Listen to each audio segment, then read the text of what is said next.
Ini kalau kita perhatikan tulisannya, ini Bismillahirrahmanirrahim.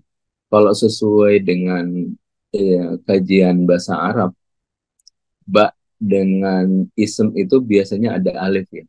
Jadi kalau ba itu dengan, ism itu nama. Jadi terjemahnya dengan nama. Nah, kata para sufi ini alifnya di mana kok nggak kelihatan gitu. Jadi Bapak Ibu yang akrab dengan bahasa Arab, nah, di sini ada uh, ism. Jadi di ism. Jadi, kemudian alifnya dihilangin, nah, kemudian disambung bismil. Tapi kalau lihat apa bahasa Arabnya, nama itu ada alifnya ismun, kan? Ismun, Oh, ya kan? Nama itu kan ismun dalam bahasa Arab. Nah, karena diawali dengan bi, nah seharusnya tulisannya setelah ba ini ada alif. Jadi bi ismi, dengan nama. Nah, ini oke. alifnya yang tidak ada. Nah, itu menjadi satu kajian bagi para sufi untuk mendalami. Nah, ini. Jadi para sufi menjelaskan huruf alif yang tidak tertulis dalam kata Bismillah adalah perumpamaan manusia yang telah bebas dari keakuan palsu, sementara hakikat aslinya telah sampai di dalam ilmu Tuhan, tenggelam di dalamnya. Jadi mereka menafsirkan itu sebagai satu bentuk rahasia. Jadi itu perumpamaan manusia yang telah bebas dari keakuan palsu. Tidak ada banyak uh, para guru-guru kita memberikan satu tafsiran tentang alif ini yang seolah tidak ada dalam penulisan Bismillah tadi. Nah, Oh, jadi ini salah maksudnya satu. ada alif setelah ba gitu ya, Sat ya? Ya, kalau Bi. ikuti kajian bahasa Arabnya kan memang begitu. Nama itu kan ismun, kan ada alifnya di depan. Nah, ini Hmm. kan dalam penulisan tidak ada ya. Langsung disambung Bismillah. Nah, mungkin ada yang menjawab itu sastra, itu apa? Balago. Nah, Balagoh. kalau kalau kajian sofistiknya seperti ini. Seperti ini. Hmm. Bahwa ini adalah simbol manusia yang tenggelam di dalam ilmu Tuhan sehingga itu tidak nampak ya, tidak terlihat. Dia Oh. telah menyatu di dalam Tuhan, tidak ada lagi yang tersisa kecuali hakikat ilahi.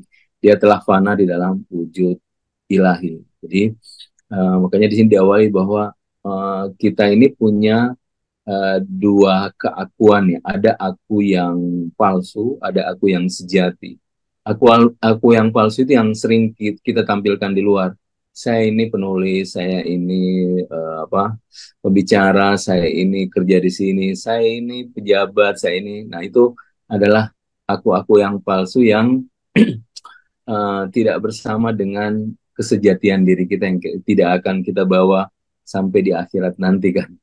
Yang kita bawa Oh. nanti kan itu aku yang sejati. Nah, yang biasa kita tampilkan di luar itu adalah aku-aku yang lebih menunjukkan ego kita, keakuan Oh. diri kita, seperti itu. Itu yang lebih kita nampak. Padahal yang kita tampilkan ego aku ini itu tidak merepresentasikan hakikat diri kita yang sejati, ya kan? Karena Hmm. aku yang sejati itu nanti kalau kita mengutip bahasa Quran, justru dimensi kefakiran. Ya Yuhannas antumul fuqara ilallah. Wahai manusia, kalian fakir menuju Tuhan.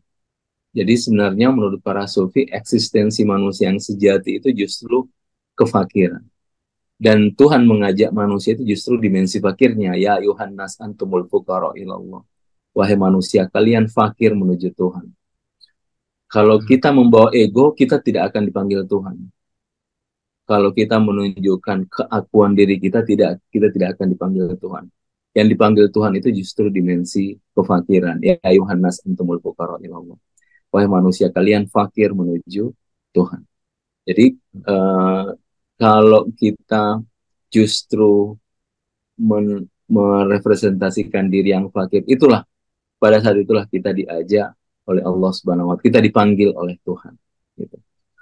Nah, Hmm. orang yang telah sirna egonya, akunya dan seterusnya, inilah itu dilambangkan dalam di alif ini yang tenggelam di dalam diri Tuhan, dia tidak ada lagi akunya sehingga dia sangat mudah untuk menerima perintah-perintah ilahi.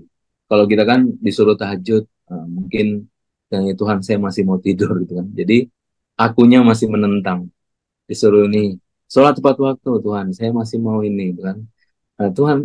Tuhan berkata ini kita selalu ada penentangan-penentangan kecil di dalam diri dan itu menunjukkan bahwa ada ego ya. Nah, oleh para sufi ini disebut dengan syirik khafi, syirik yang Syirik tersembunyi. Sofi. Ya, syirik yang tersembunyi. Jadi ada akunya di dalam diri kita. Wah, Ya, contoh lain misalnya Quran sudah menegaskan wa ma asabaka min hasanatin faminallah wa ma asabaka min sayyi'atin famin nafsik. Ketahuilah sungguhnya uh, kebaikan itu semuanya datang dari Tuhan. Jadi min hasanatin faminallah. Semua kebaikan itu dari Tuhan. Tapi kita kalau melakukan kebaikan kepada orang, kita akan menyebut diri kita biasanya. Itu kan saya yang lulusin. Coba bukan saya, dia tidak akan lulus. Itu kan gara-gara saya. Kan saya yang bantu dia. Kalau nggak ada iya. saya, dia nggak. Nah, itu sirik-sirik yang tersembunyi yang ada di dalam diri kita. Sehingga Ah, biasanya kita lupa, gitu kan? Kita lupa bahwa sebenarnya kita ini cuma wadah untuk menyampaikan kebaikan kepada orang lain. Karena Quran sudah menjelaskan nama asobaka min hasanatin faminallah. Semua kebaikan dari Allah Subhanahu wa taala. Nah, cuma ya biasa seperti itulah karena mungkin kita ingin dipuji atau kita ingin menanam jasa kepada orang lain sehingga kita ngungkit-ngungkit kebaikan itu. Makanya itu harus hati-hati dan itu bisa berbahaya ya ke dalam diri. Misalnya tahun 2000 saya bangun rumah sakit. Nah, waktu 2000 saya bangunnya itu sangat ikhlas. Sangat ikhlas. Saya memang bangun rumah sakit itu untuk orang banyak, untuk orang-orang menyumbang kepada orang-orang yang tidak mampu, kan? Tapi ya. setelah sekarang 2024, saya ngungkit-ngungkit lagi. Itu kan saya yang bangun, kan? Kan itu punya saya. Kalau bukan saya nggak. Nah, jadi awalnya dia ikhlas. Tahun 2024 ikhlasnya hilang. Dia Hmm, sirna. Awalnya cahaya menjadi tahun 2004 kegelapan. Kan? Jadi tahun 2000 dia cahaya karena dia ikhlas membangun rumah sakit, dia ikhlas berbagi dengan orang lain. Tahun 2024 akhirnya jadi kegelapan. Harusnya tetap cahaya. Makanya kita harus hati-hati melihat masa lalu. Melihat kebaikan-kebaikan kita kepada orang itu sangat harus hati-hati. Karena boleh jadi ketika melihat kembali, justru ada ego saya yang hadir. Nah, begitu juga sebaliknya ya. Sebaliknya, apa ada ada eh, keburukan mungkin maksiat yang saya lakukan 2000 tahun 2004 saya ingat lagi.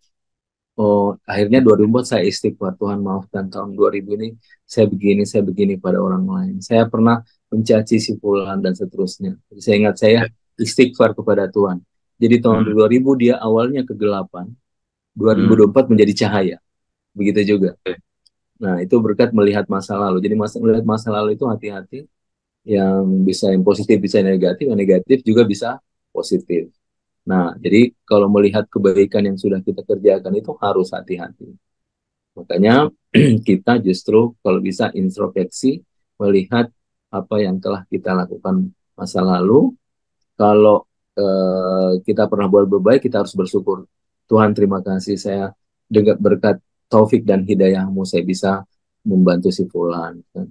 Nah, begitu juga kalau Hmm. kita berbuat maksiat, nah kita istighfar kepada Allah Subhanahu wa taala. Tuhan, maafkan tahun begini saya begini atau kemarin saya begini dan seterusnya.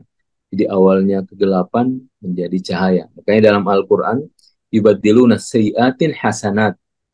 Jadi Quran itu menjelaskan bahwa Tuhan itu yubadilun, yubadil itu mengubah Mengubah. Hmm. sayyiatin, jadi mengubah sayyiatin keburukan-keburukan itu hasanat menjadi kebaikan-kebaikan. Jadi Oh, mengubah keburukan menjadi kebaikan. Tahun 2000 itu kegelapan, 2024 menjadi cahaya seperti itu. Masya Allah.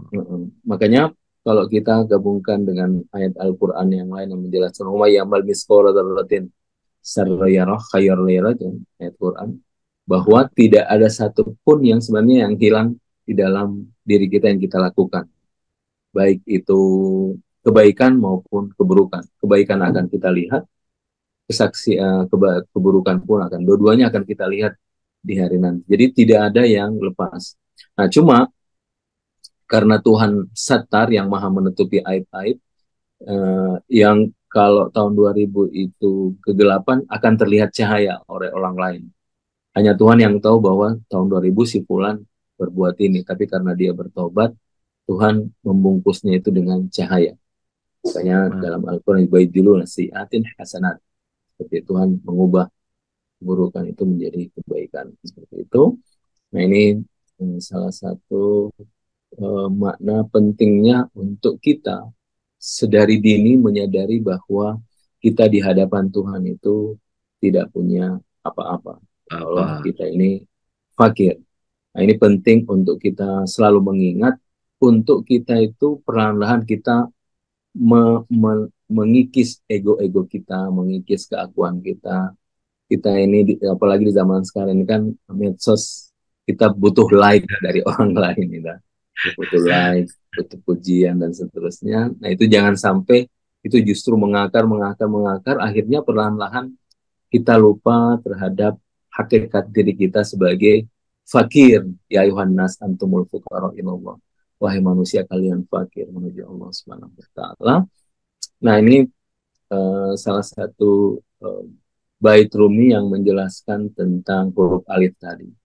Nah, pergilah panakan dirimu dalam sifat dan zatnya, seperti alif yang telah sirna dalam bismillah. Wow. Dalam bismillah, alif tetap tersembunyi. Ia ada dalam bismillah dan juga tak ada. Ada itu karena dia tenggelam, tidak ada itu karena tidak nampak. Kan? Bismillah, alifnya tidak terlihat. Seperti halnya dengan semua huruf yang menghilang ketika mereka dihilangkan atau untuk konjungsi. Alif yang ditekan dalam bismillah adalah ikatan. Melaluinya ba dan sin telah mencapai penyatuan. Penyatuan ba dan sin membuat alif menjadi sirna. Sirna. Oh.